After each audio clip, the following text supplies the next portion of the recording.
청과물 시장에서 과일 도매로 자수성가한 부모님 덕분에 유년 시절부터 어려움 없이 자랐다는 김 씨 자매. 김 씨는 대학 시절 유학길에 올라서 지금까지 외국 생활을 하고 있다고 하는데요.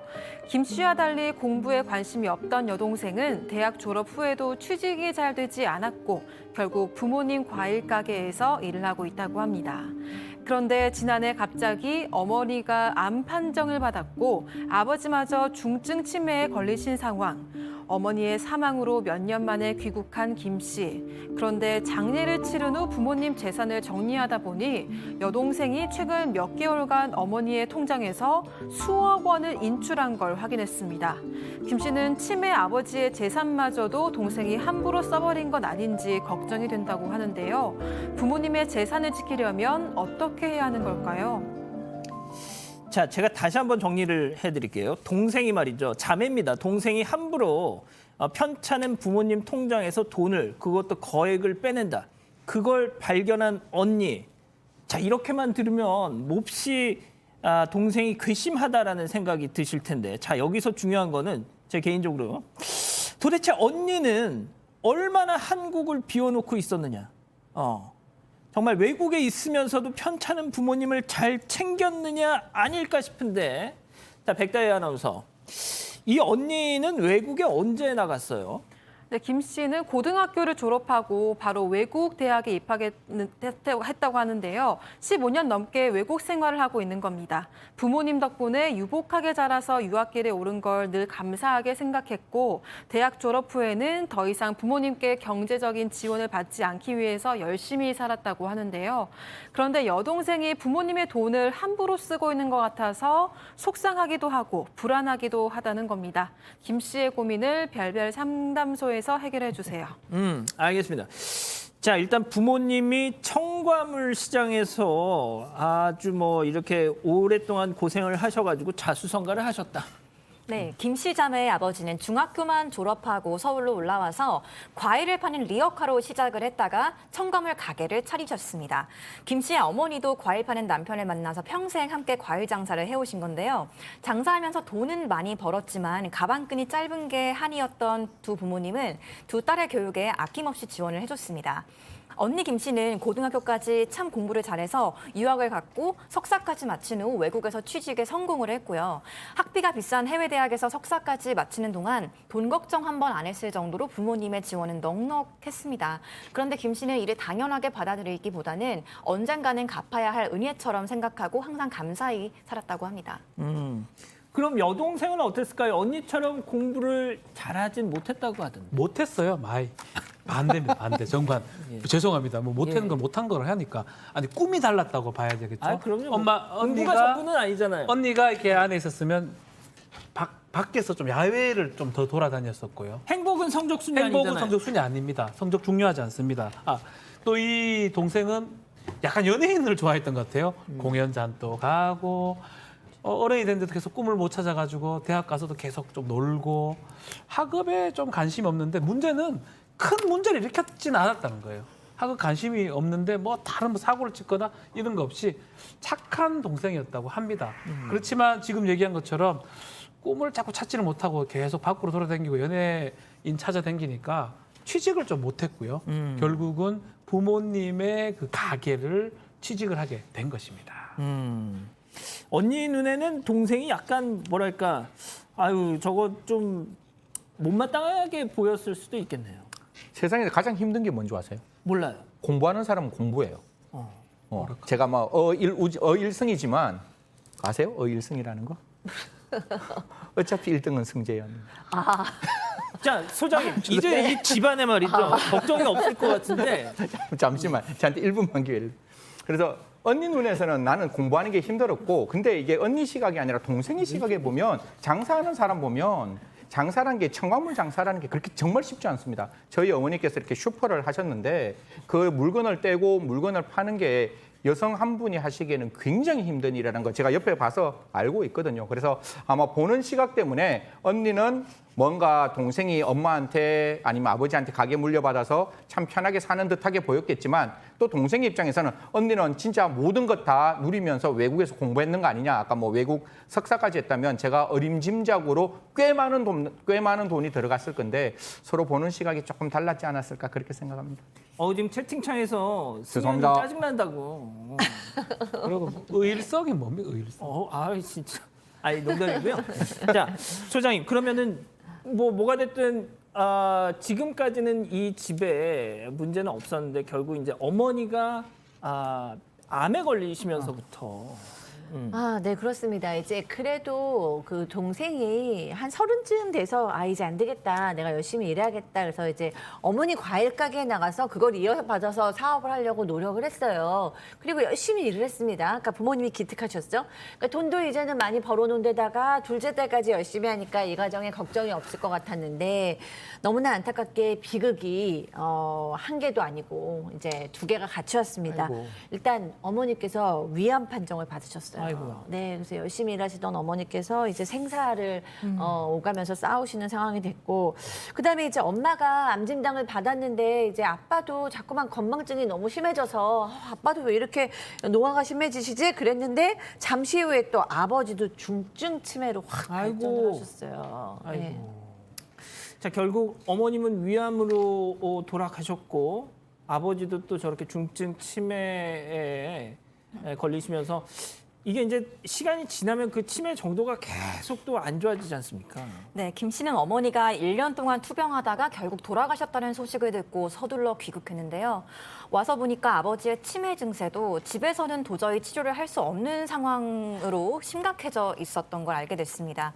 어머니 장례를 치르고 나서 미국으로 가기 전에 이제 부모님과 여동생이 함께 살던 집 그리고 과일 가게를 제외한 모든 부모님의 재산을 정리해야겠다고 생각을 했는데요.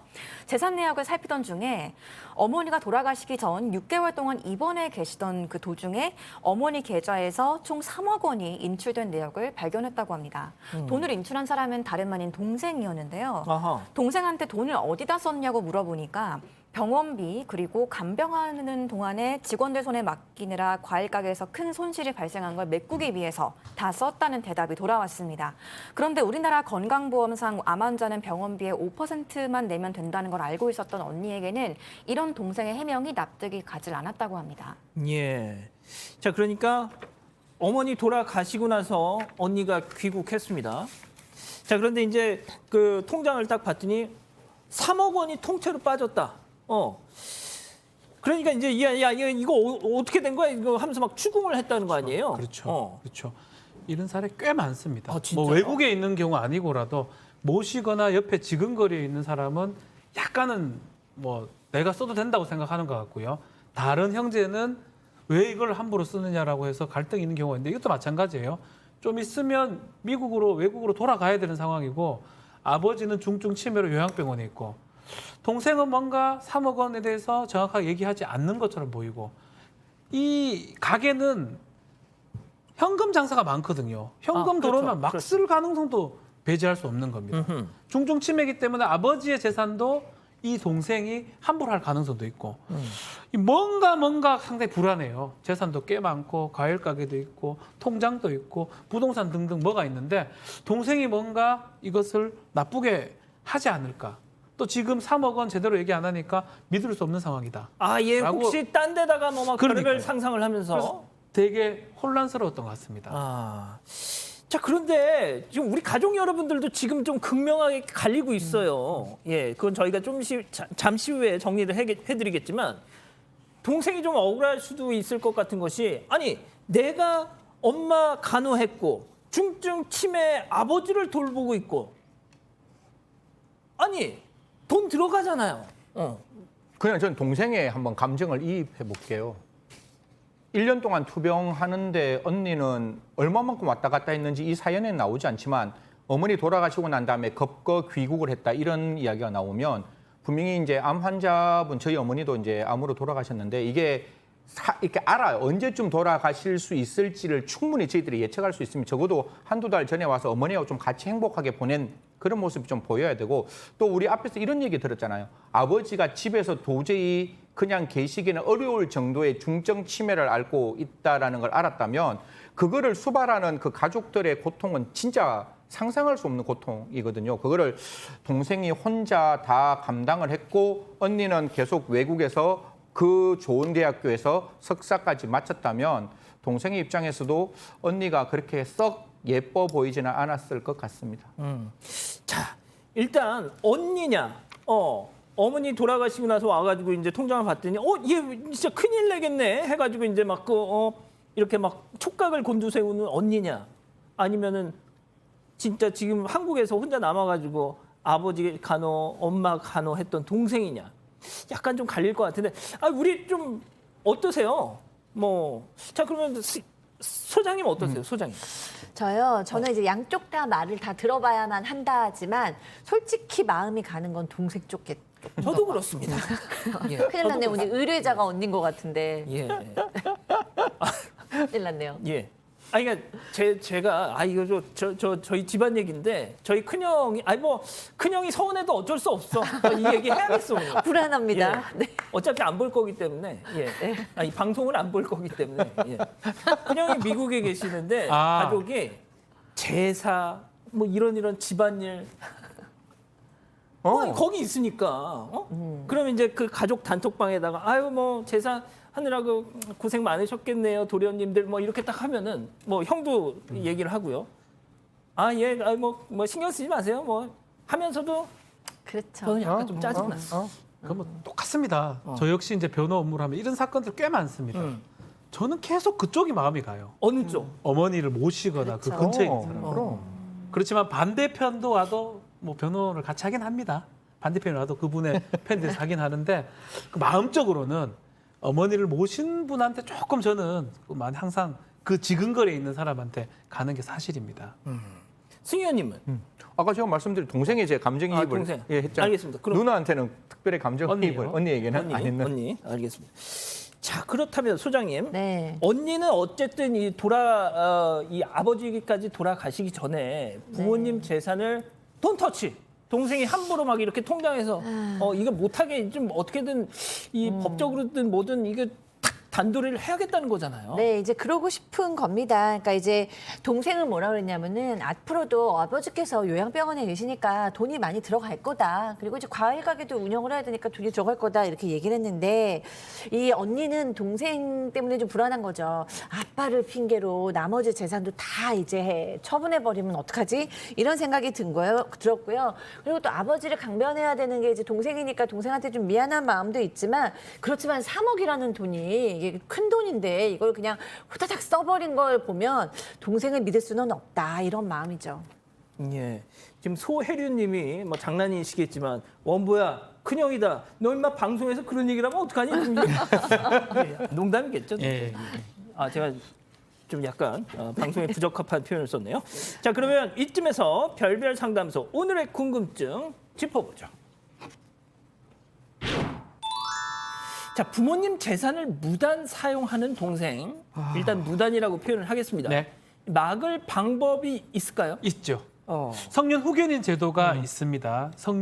성년이지만 심신미약 상태로 자신의 의사표시라든지 자신의 재산 관리를 정확하게 할 수 없을 때 후견인을 지정해서 후견을 통해서 재산 관리하는 제도, 성년 후견인 제도고요.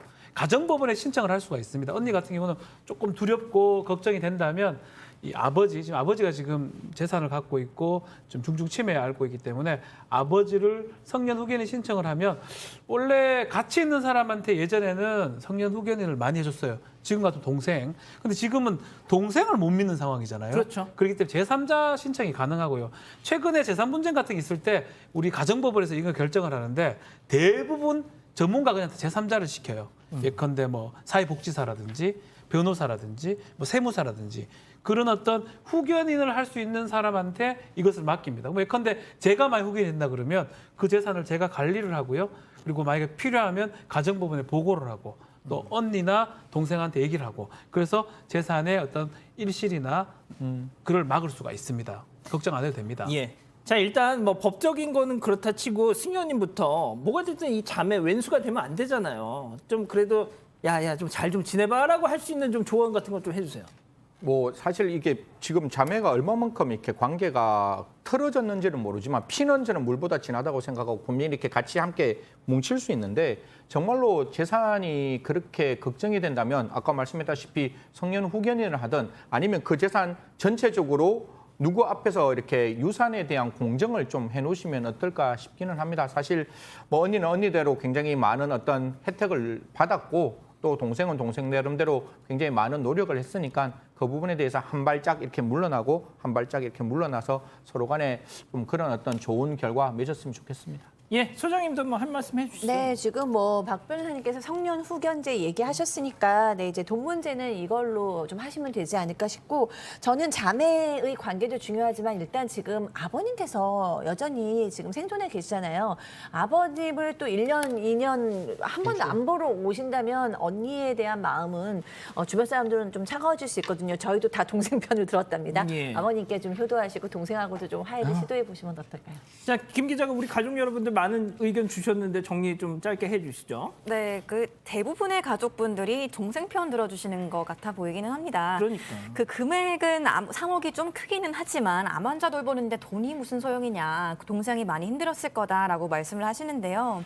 그 돈을 다 금방 써버릴까 걱정이 되긴 해도 해토님께서는 언니가 갚겠다는 은혜까지 동생이 갚아주고 있었네요. 이렇게 정리를 해주셨습니다. 알겠습니다.